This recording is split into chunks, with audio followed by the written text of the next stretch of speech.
So as I was mentioning, the first part was about the trends, recent trends in machine learning primarily, and recent challenges that we are foreseeing as we move forward in the context of AI and machine learning. The next part of our presentation will be mostly about the use cases. Right? Essentially, in some sense, works that I have been involved with which have used ML in various contexts. And I have broadly categorized them into three parts. First one is localization, detection and classification, which is use case 1, where we have tried to use ML and let's say some wireless network. It could be Wi-Fi, it could be LTE, it could be millimeter waves, and use them to detect, localize and classify. Is it a human being, is it a car, is it a drone? Right? That kind of work.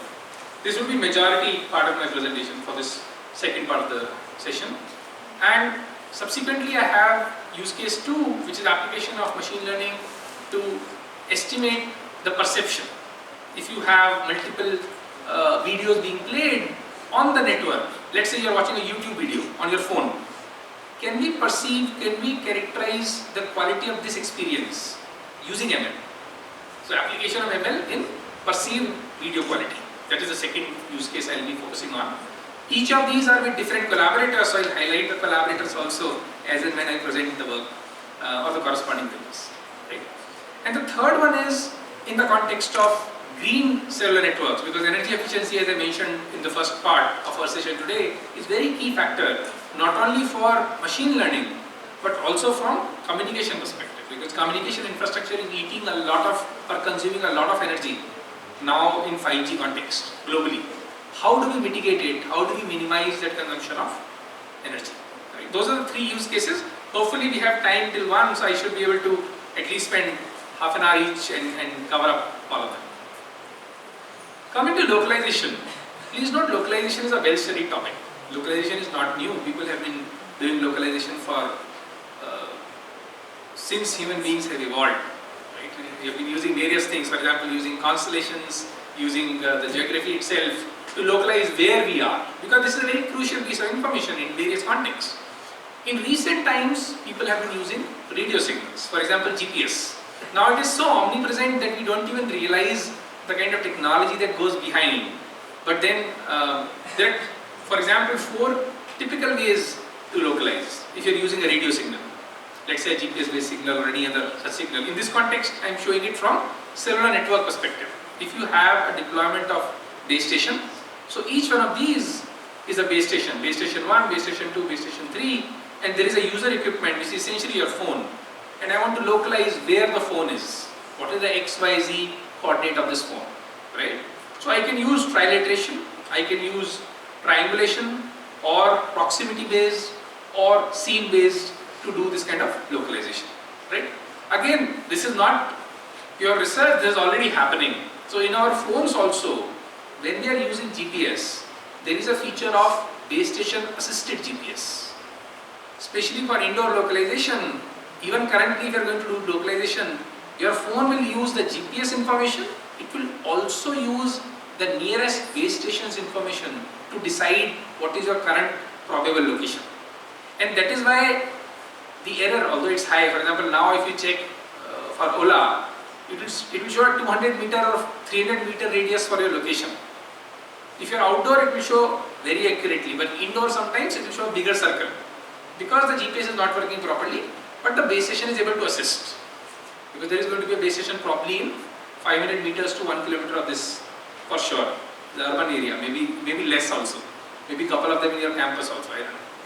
So then, given this radio signal based localization, can we enhance it using machine learning?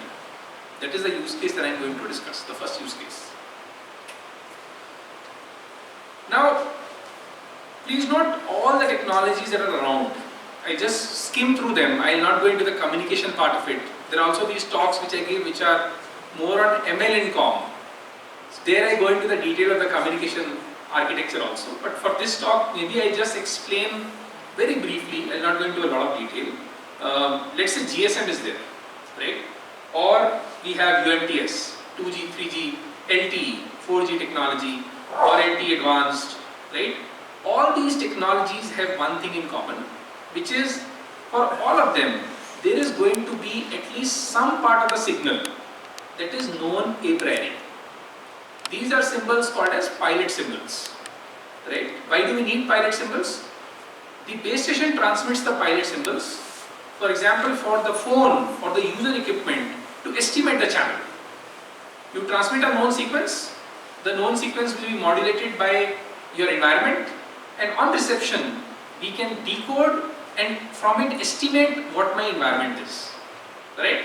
And this is not limited to only cellular technologies. If you are using Wi-Fi, Wi-Fi also has pilot symbols. The name may vary.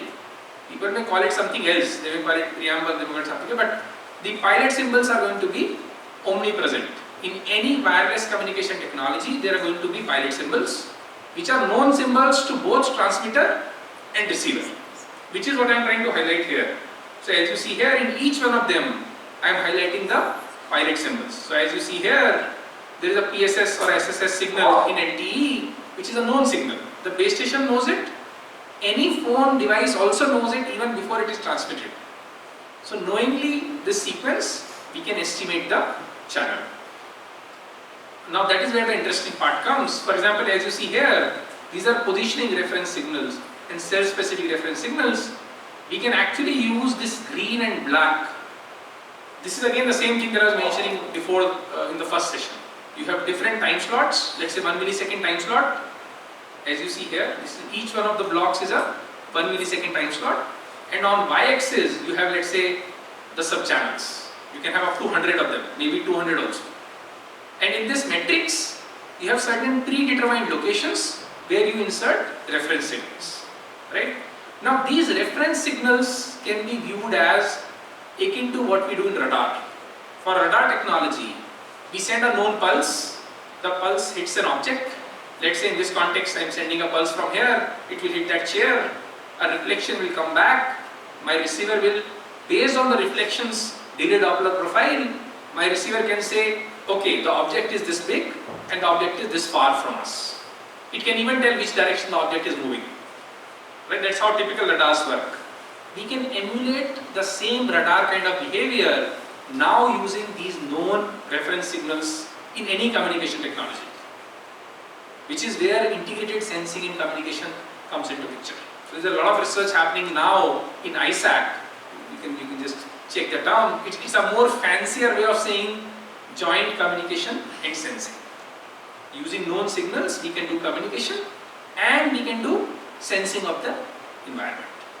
Right? I will not go in too much detail of the other aspects of sensing, because sensing can mean a lot of things. Sensing can also mean I can map the environment. I can potentially say there are these many human beings, this is the location of the human beings and this is the location of the chairs. If you are using millimeter wave, we can go up to that level of accuracy also, right? But I will not be going into that direction. I will be keeping it simple. I will give you simpler examples from our own studies. So then, the first study that I am going to present is, this is a joint work with Prabhat. He did his masters at IIT Hyderabad in Department of Electrical Engineering. Myself, Professor Zafar Ali Khan, he is a senior faculty from my department. Professor Soumya from BITS, Hyderabad campus. And Professor Linga Reddy, he is from UIA, University of Agder, Norway. Right? So whenever the same name repeats, now I will not acknowledge them again because we have limited time. So there are no overlaps. There is no two people with same name in the slide.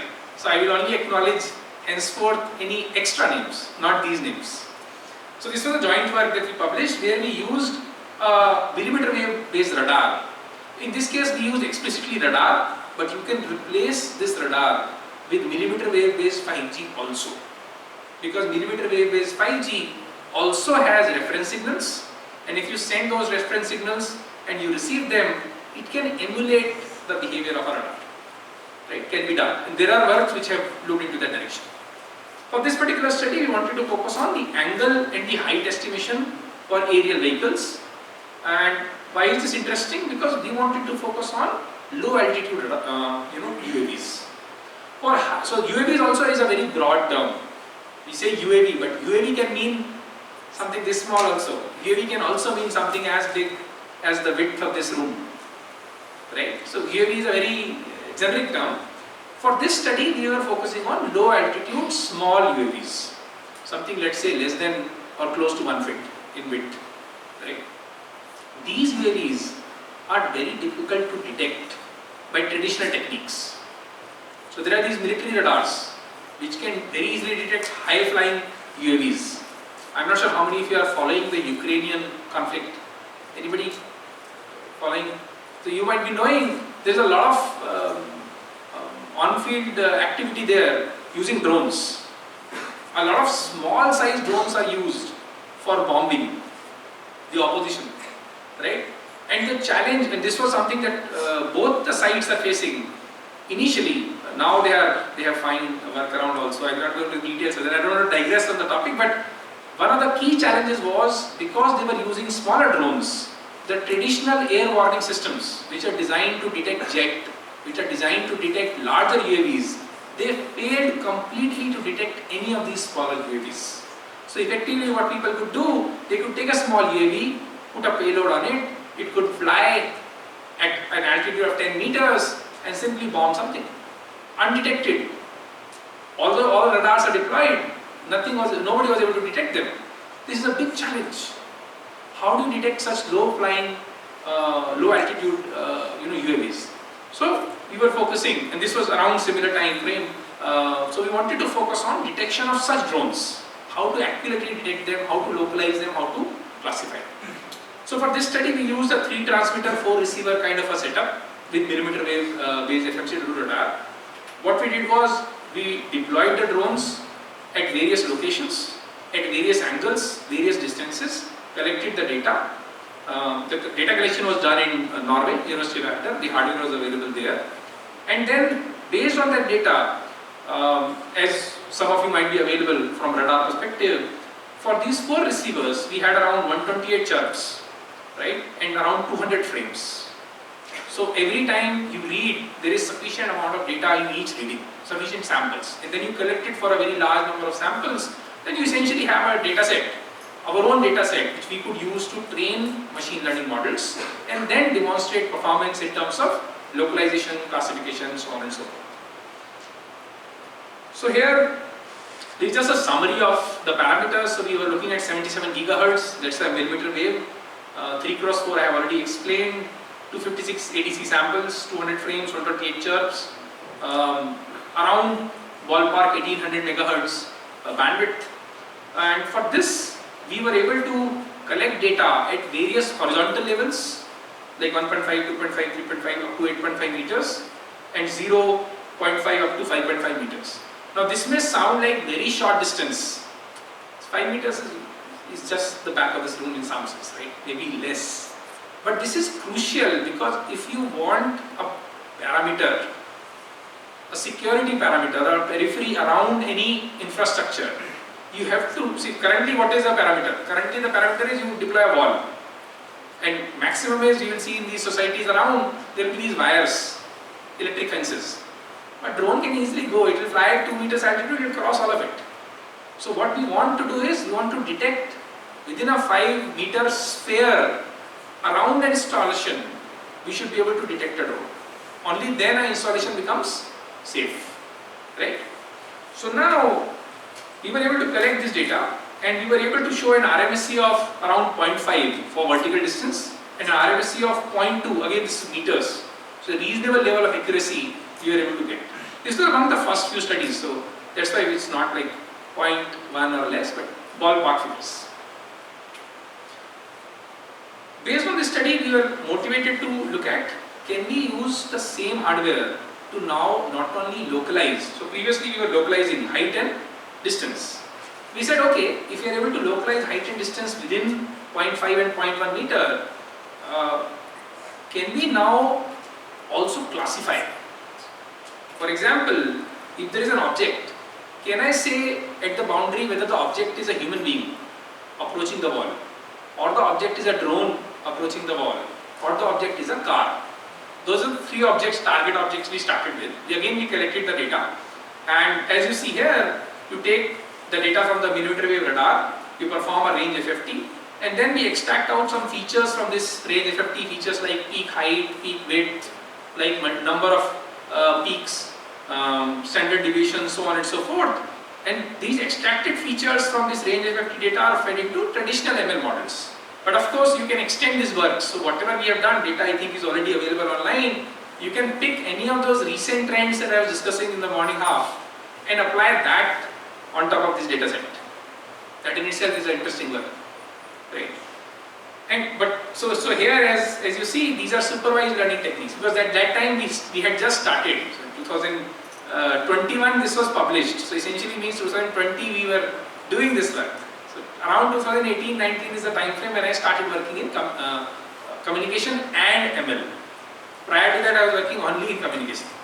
Right? So that's why you will see a lot of these initial works have very base models like logistic regression, naive base, and so on and so forth.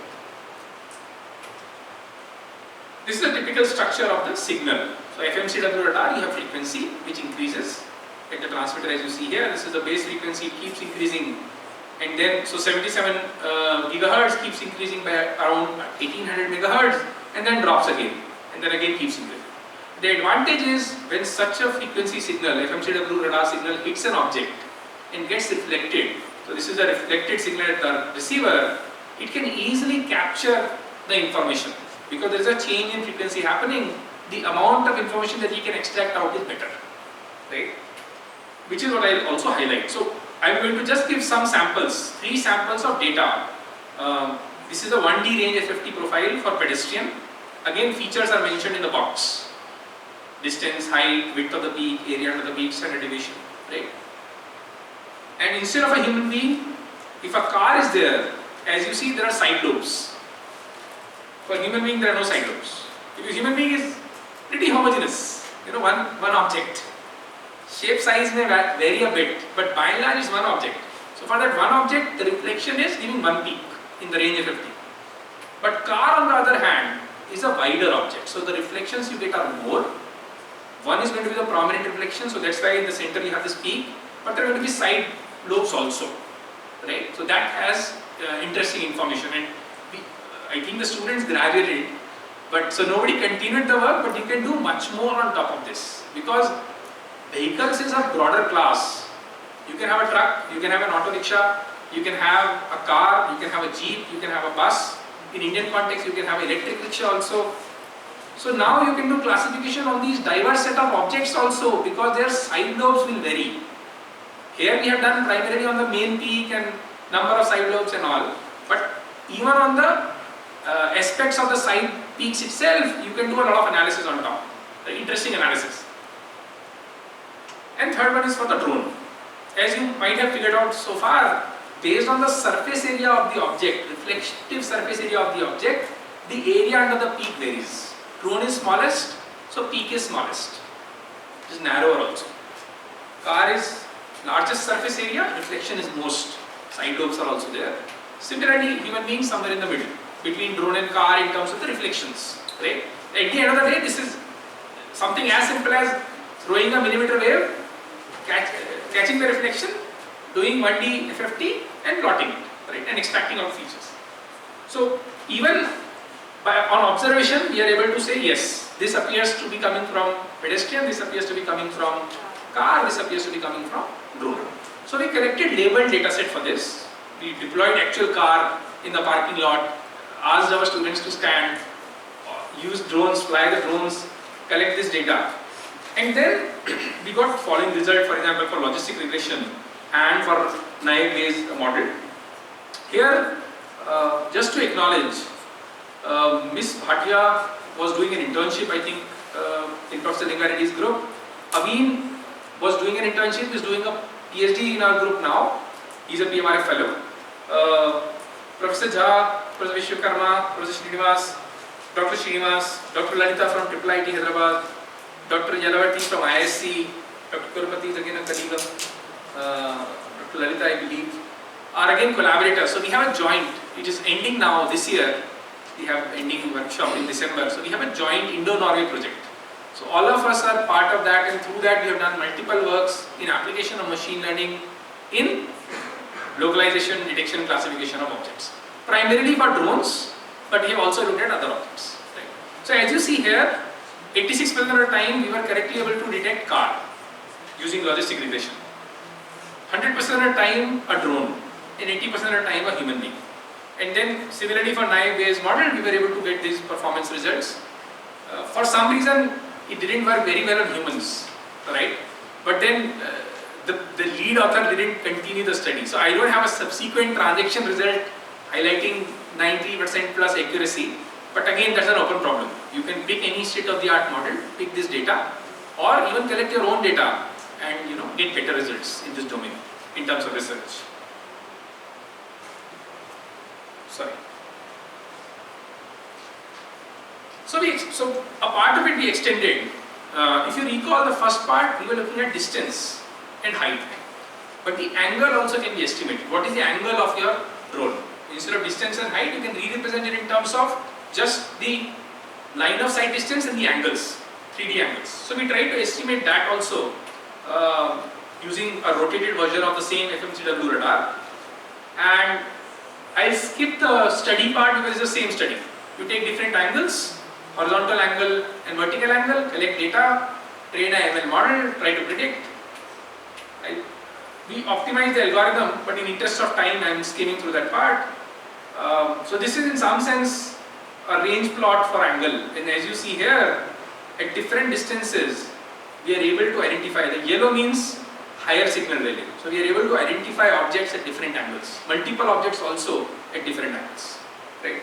For this study, we extended it to more than one object also.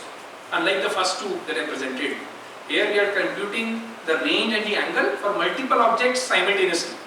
Motivation being, in real life, it's not that a drone is going to alone approach a boundary.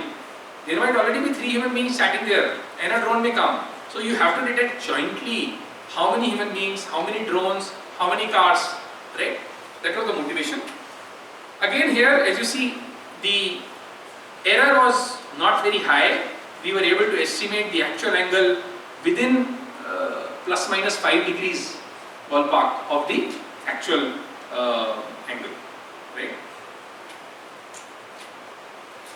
So that was one part. We have some subsequent studies also of this, but then it also gets boring, right? If I keep saying there is a drone, there is angle, there is distance, we change the model from this to this, it gets boring. So I have small slides on different studies just to motivate different type of problem statements that you can analyze. So far you might have appreciated that we can use millimeter wave radar for estimating angle, for classifying objects, to estimate distances. Now for this second problem, which is done by Amala, she is a PhD student in my group. Her OC is scheduled day after tomorrow. She is close to completion. She is writing thesis and all. So this is a joint work again with Prabhat, myself, Professor Zafar Ali Khan, where we applied deep learning on vehicle estimation for a smart parking solution. So what we did was, there are these USRP boards. Anybody who has used a USRP board, a programmable radio board? So there are these USRP boards, for example, I think we used one by National Instruments or something, where the board can emulate any typical transmitter or receiver. So it's a programmable board, so you can get online piece of code. In this case, we emulated a 4G receiver. We were able to emulate a LTE receiver using an open source LTE library, right? Sorry. So what was the motivation of this work? Please note, LTE infrastructure, at least in the Indian context, is omnipresent. In cities, I'm not talking about villages. Villages still signal is a problem sometimes. But in the city, for example, wherever you are, you will get 4G. If you will get 4G coverage, it means the 4G reference signal from every of those nearby base stations your phone is receiving. So now can we use that 4G reference signal to do various kind of classification? In this context, what we wanted to do was, if you have a parking lot, just like you have one behind this block, then you have 2 adjacent buildings for this department, and in between there is a parking lot. Can we predict using pre-deployed LTE? Because LTE is free. Free in the sense, we don't have to subscribe, you don't have to buy a SIM, because the reference signal is transmitted irrespective. Whether I have Airtel phone or Jio phone, it doesn't matter. If I have a USRP, this USRP can listen to any base station transmission free of cost. I cannot decode data. To decode data, you need SIM, you need subscription. but the reference signal is free. It is always being transmitted. Every 10 millisecond, couple of those, if you remember the matrix that I was showing, some of those reference signals, every 10 milliseconds they are being sent for free of cost. Why not use them? We can use them and then detect, is a particular slot in a car parking lot empty or is a particular slot in a car parking lot occupied. So we did this study in our own campus. We have a parking lot, we took the USRP, there is a base station deployed already, and we latched on to that base station's reference signal, collected the CSI information, extracted out the pilot information from that, from pilot symbol extracted out the CSI information and then used it to train a deep learning model. This is just an overview. So for training, we captured the LTE downlink signal, extracted out the CSI, used it to train a typical CNN, and then generate a database for vehicle count, how many vehicles are present in the parking lot, how many vehicles are present in which location in the parking lot.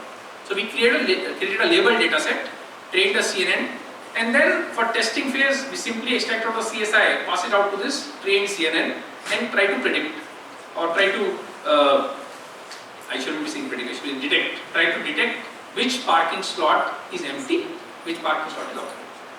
Right. This is just a brief overview of the architecture where you have different convolutional layers, fully connected layer and an output layer. I will not go into the optimization of the model itself, but we did optimize this. We tried to optimize the model and following what the kind of scenarios we consider. So if you have 4 slots, you, at one point in one use case you park cars in B and D, in another one you park into A, B, C, one time in case 4 you keep it empty, so on and so forth. Right? This is just for illustration, just to highlight it. As you see here, for C1, C2, C3, C4, the same cases, C1, C2, C3, C4, the received signals are slightly different. You can't predict by observation. Like if I don't give you the mapping, unlike the drone case, in drone case the delay Doppler, and delay Doppler is a typical radar representation. So very neatly we were able to see in delay Doppler kind of profile or range FFT profile that this is a drone or this is a car or this is a human being. But for CSI representation, that is not obvious. If you look at the CSI here, we see that green and yellow and blue are different, but then yellow blue are similar. So we can't say upfront that more vehicles is going to be more CSI or so on and so forth. Right? It's not obvious, and that is why we trained a CNN on top. But we were able to use a CNN, and there were some existing works at that point of time which were using PCA and SVM kind of works, and we were able to show a 95% accuracy in accurately detecting which parking slot is empty and which parking slot is occupied, which is a reasonable improvement compared to the state of the art. Plus I think the existing models were for one car. So at that point, this is again I think 2020 kind of time frame, almost 3-4 years old, but we were able to predict for larger number of parking slots relatively accurately how many of them are occupied or not. Right? So this is again a study jointly done with Maulana and myself. This was published in NCC, National Conference on Communication, where now so far we have done 2 parts for localization. One was millimeter wave. We changed the technology to LTE. With LTE also we were able to do it for cars. Now same thing we want to do indoor, because indoor is more challenging. Indoor there are more obstacles, the environment changes drastically sometimes. Plus indoor, a good thing was there was an open data set available. I will also acknowledge the data set maybe in this slide. Yeah. So for indoor environment, let's say we have multiple buildings, and now you have Wi-Fi already pre-deployed. The example I was discussing in the morning half of the session. So such databases are also available where they have collected CSI or they have collected RSSI for various locations, on each floor for each building. And now can we use this to predict what is the correct location of a device? And this has various use cases. For example, it can be used for human detection. Is a human being present or not in a particular room? If yes, how many are present? Or is there a human being moving in a particular room or not? Right? Or to track a particular human being. And why are they important? Use cases can be, for example, let's say safety. If tomorrow, God forbid, there is a building and there is a fire, how do we know for a 20-story building, which floor has how many human beings and there? Because rescue is not instantaneous. Superhero movies are different, but in real life, 20-story building, if it catches fire, you have to do very precise rescue because the rescuers have a very finite time window. It can be half an hour to 1 hour before things are so extreme that nobody can enter unless the fire is mitigated. So within that window of half an hour, rescuers cannot go to all 20 floors in each apartment, in each room. Improbable. Cannot be done. You have to deploy 100 rescuers. That is not practical. So, but you have a team of, let's say, 20 members. These 20 members need to know run time. Where are the maximum human beings in this building who have to be rescued? How to detect? One way to detect is you use the existing Wi-Fi. It can accurately tell you these are the active devices in these locations. You please go and rescue. It can go to the level of in this house, in this room, in this corner, you will potentially find somebody. So that can save lives in an indoor setup. Right? If we can do this accurately. So motivated by this, we did this study. Again, ours was not the first one. There are several studies from Wi-Fi itself. There is a huge amount of literature where people have applied machine learning on Wi-Fi based localization. Right? As you see here, I have highlighted around more than 15 such works. So what was new that we were doing? So please note, there were traditionally ML models which have, or papers or works which have also used CNN, but they were not getting very high accuracy. Right? Some of them were getting medium, some of them were getting maybe high. A lot of them were 2D. So they were only doing localization in terms of XY, but not Z coordinate. Right? But for such rescue operations, we need all three, X, Y and Z. So we did using CNN, we were able to get high accuracy. I will highlight the accuracy part later. We did it for a 3D setup because the data was available for a 3D setup. And actually that is one of the challenges I should have highlighted. In the challenges slide, probably I missed it. Data availability is also a key challenge in machine learning. Because we are saying all these fancy stuff that you can do this, you can train this, you can get this kind of performance. But what about the data? Is it available or not? For example, for this campus, is the Wi-Fi localization data available or not? If it is not available, then even though the technology is there, for example, we have done this work, it cannot be applied unless somebody explicitly collects the data. So data availability is also a key challenge in the context of machine learning or AI in general. Coming back to this problem statement, so we also looked at multiple outputs, building number, floor number, within the floor, location ID. And another key novelty from our side was a fingerprint image based approach. So why is this important? Please note, in ML context, image processing has evolved significantly more compared to other use cases. If your input data is an image, people have optimized, so the GPU architecture for example, or the metrics based analysis that is available, it runs faster if your representation is as an image, which is precisely what we have done. So we have taken a third-party database from this university which considers 3 buildings. It has, for every entry, I think for every row, WAP is the access point number. So they have around 520 access points deployed in their university. From every access point at every location they collect the sample. If 100 is there, means no signal.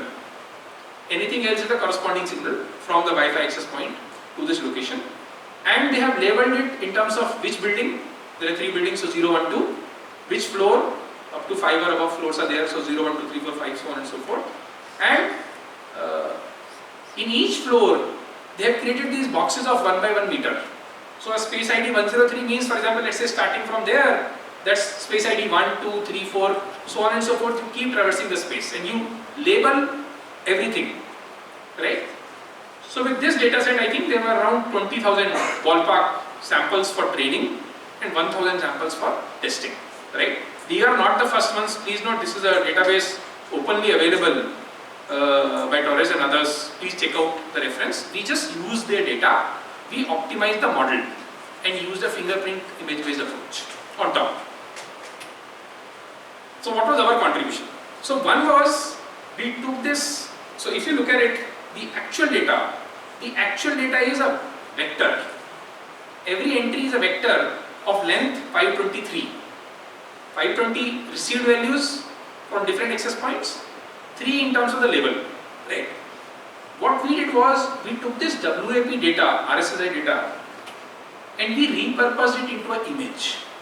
Because image processing is easier and faster, right? So you take that sample value, you scale it. So instead of 100, we substituted 0.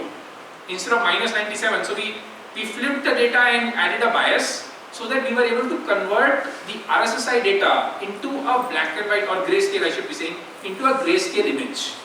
This grayscale image means every XY pixel in this image represents received signal from a unique access point. As you see here, most of it is black. So for the location that we are plotting or rendering this image, from most of the access point there is 0 signal. Which is true in practice also. If you are sitting here and you start checking the MAC address of your received access point from the Wi-Fi infrastructure that your campus has, you may be having, I don't know, 100 plus, maybe more access points in this campus, right? But in this room, you will hardly get maybe from 10 to 20, which is precisely what is happening in this figure also. We are getting from around 10 to 20 access point signal. From everything else it is 0. Now with this image, and I have a training data set of 20,000 such images. For each location I have a couple of those images and so on and so forth. Now we can take these images, so to create, so there were again some more optimizations. In interest of time I am not going into those details, but this conversion from vector to image itself can be optimized. You can apply a lot of interesting pre-processing in this to enhance the performance. So we took this images, fingerprint images in some sense, and then we, in training phase, passed them, so we constructed them, passed them into a CNN, trained the CNN. Once we have the feature map after the training is done, then we pass it on in the positioning phase. We simply take the received values from the test data, pass it to a trained CNN, and then try to estimate the location, right? Although we are saying estimation, again, classification would be a correct word to use because it's not a continuous estimation. We are just telling which 1 by 1 meter box. We are not telling exact XYZ coordinate, right? So this is the proposed model which we optimized. Again, I will not go into the detail of the optimization in interest of time. If you are interested in any of these works, whatever I am discussing since morning and whatever I will discuss henceforth, I will be sharing my email address after this. Please do drop me an email and we can explore any collaboration on top, right? Feel free. So for this, it's a multi-level output.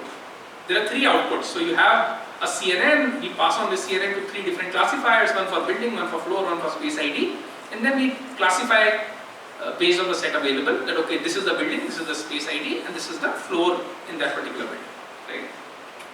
And compared to state of the art, we were able to get around 98% accuracy in training and around 97% accuracy in the testing phase, which is reasonably good for indoor localization.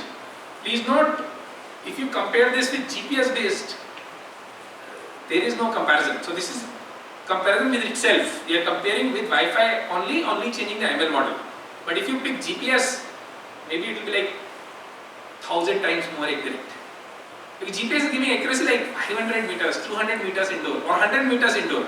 And we are saying within a box of 1 by 1 meter, 97% of the time it is correct.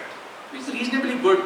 And this can potentially be used, for example, for safety applications like search and rescue. So this was one work, and this was also recognized by NCC as a best paper runner-up award in the communication track. I think Amla presented this. So that was the first use case that I wanted to present. Right, I've taken slightly more time, but I think I'll catch up for the other 2 use cases and try to wrap it up by 1. The second use case I'm going to discuss is about video quality perception. So the first one was about localizing, classifying objects, drone, vehicle, human being, indoor, outdoor, using millimeter wave, using LTE, using Wi-Fi, so on and so forth. For this part, what we want to do is, when you are dynamically sending a video, for example, when you are watching a video on YouTube in your phone, or you are watching I'm not sure if I'm using the correct word, but a reel in Instagram. Is it a reel? Anybody uses Instagram? Reel? That's the term? The short video reel. I am new to Instagram, so even I'm not sure. I am figuring it out. So reel. So you're watching a reel in Insta. Essentially that video is being transmitted from a server. YouTube would be an ideal example because I have given the architecture of the YouTube also. So YouTube works on Dash. What is Dash? Dash is dynamic adaptive streaming over HTTP. Right? Where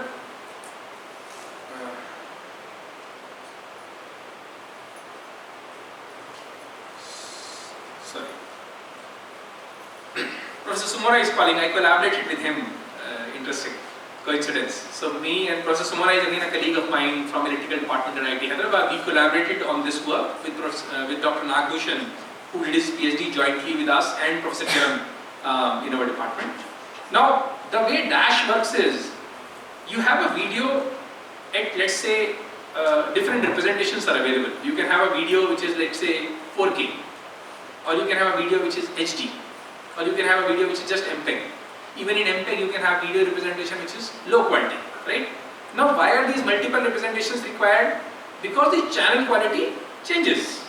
Sometimes you are getting good signal, then your phone will automatically start playing HD content. At least most of the phone, they support HD now. But sometimes the quality is poor. So then they downgrade the content. The content becomes from HD to 720 or from 720 to 480. Have you seen this happening in your phones? There is this option also to select fixed encoding rates. You can say manually, no, I want to watch at 480 only. Then it will keep trying.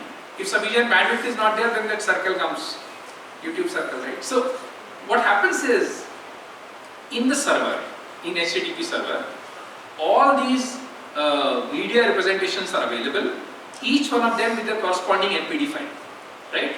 Where same video is available at high resolution, broken into different segments, at low resolution also broken into different segments.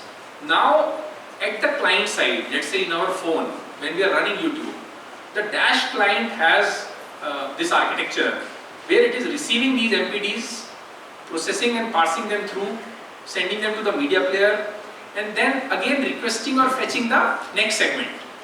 This request or fetch is a function of the current state. If the current state is good, it may fetch or request for high resolution. If the current state is okay, it will say okay, keep sending the current resolution. If the current state is bad, then it will say no,